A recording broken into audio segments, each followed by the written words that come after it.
शरीर ये चेतन, जड़ और चेतन दोनों मिलकर के, अब इसको जड़ कहोगे ना चेतन कहोगे, जहाँ हाथ लगाओ देखो वो हमको लगता है जैसे हमको ही लग रहा है ना, है ना।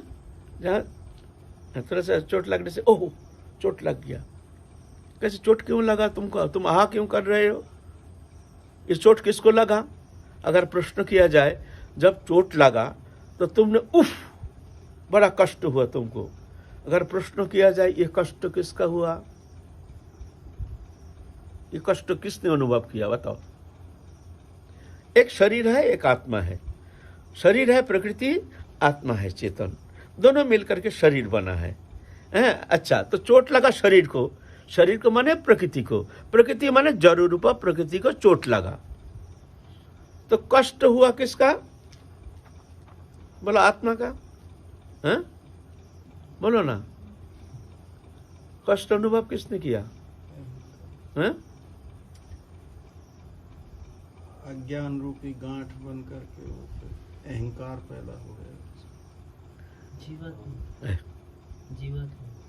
ना माने एक तरफ है प्रकृति एक तरफ है पुरुष, दोनों मिलकर के एक हो गया। अब चोट लगा शरीर को प्रकृति को, तो आप कष्ट पाया किसने, आत्मा है, तो आत्मा को लगा, आत्मा को लगता नहीं, आत्मा कौन, आत्मा शरीर से अतीत है, आत्मा का शरीर नहीं, और आत्मा निष्क्रिय है इसलिए, तो कष्ट पाया किसने, शरीर आत्मा नहीं, आत्मा शरीर नहीं, लेकिन कष्ट अनुभव किया किसने, ओह हाँ? मन तो जड़ है, मन बुद्धि अहंकार जड़ है, मन कैसे, मन को कैसे होगा, हाँ? यही है खेल है, ये है नाटक है, यही है जड़ है, यहाँ पर फंसे हुए हैं हम। प्रकृति पुरुष दोनों का मिलन से इसमें पैदा हो गया अहंकार रूपी, जड़ चेतन दोनों मिलकर के अहंकार पैदा हो गया।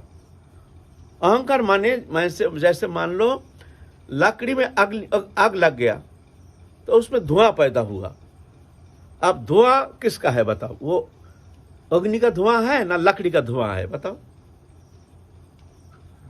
धुआं किसका है, धुआं का स्वरूप क्या है, धुआं जो होता है ना ऊपर में जाकर के वो तो अग्नि नहीं है, काला सा गरम सा एक निकालता है धुआं, तो धुआं का अस्तित्व ओरिजिन जो है ये लकड़ी का है ना अग्नि का है, बताओ ना।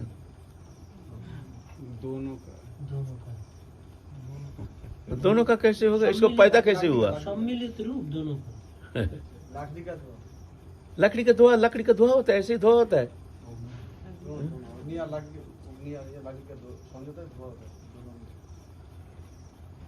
तो अग्नि और लकड़ी दोनों का संयोग होने से एक नया तत्व प्रकट हो गया, वो है धुआं।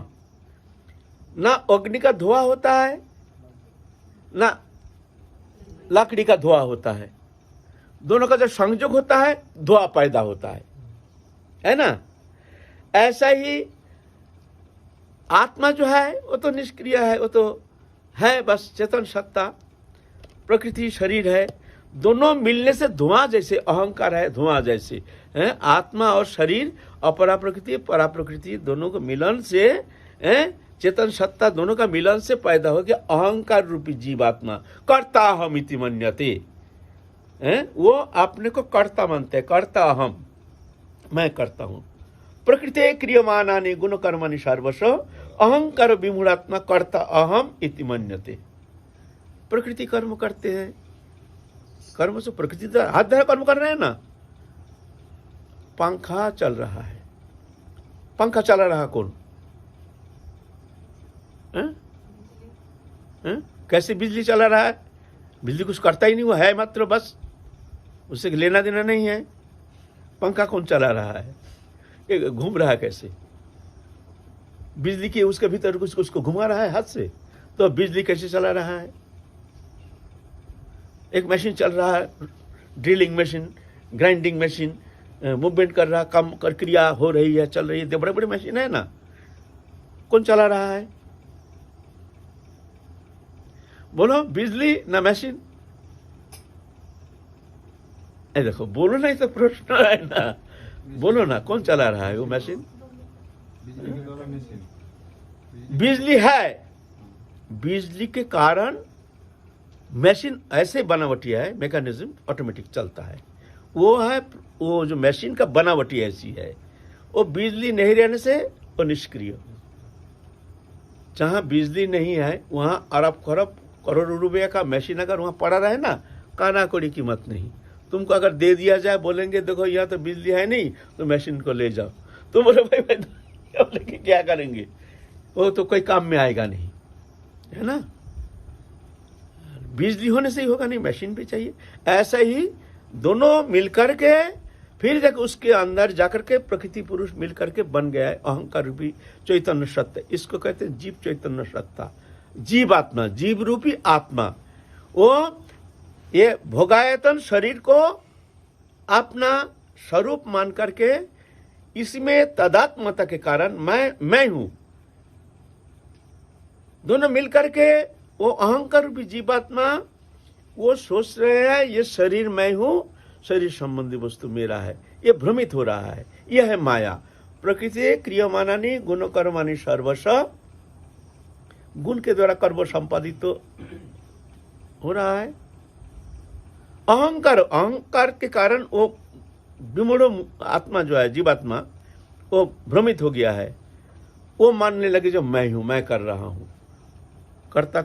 कर्म करते हैं प्रकृति, पुरुष कर्ता बन करके, वो उसका भोक्ता बन करके अपना भोक्ता समझ रहा है। भोक्ता भी नहीं है, भोक्ता भी नहीं है, वो भोक्ता अभिमान। जैसा स्वप्न में हमने एक शरीर पैदा कर लेते हैं चिंता करके मन के द्वारा, स्वप्न जगत में उसमें शरीर को मैं सत्य आरोप कर लेता हूं, सो करके मैं तो सो रहा हूं। उसमें संसार भी हम कल्पना कर लेते हैं और काल्पनिक शरीर को भी सत्य आरोप कर लेते हैं। अब काल्पनिक शरीर के द्वारा काल्पनिक संसार को सत्य मान करके स्वप्न जगत का हम आनंद लेते हैं, सत्य मान करके। और उसमें स्वप्न जगत का जो सुख दुख हर्ष विषाद जो भी है, उसको वो विकारित तो हो रहा है सोया हुआ जीवात्मा। वो तो सोया हुआ है, वहां ना शरीर है ना संसार है, पूरा ही कल्पना, सिर्फ आरोप प्रत्यारोप है। ऐसा ही ये शरीर, इसमें आत्मबुद्धि करके स्वप्नवत, स्वप्न में शरीर नहीं संसार नहीं। लेकिन यहां जो है, यहां ऐसा नहीं है, ये मिथ्या नहीं है, शरीर भी है संसार भी है।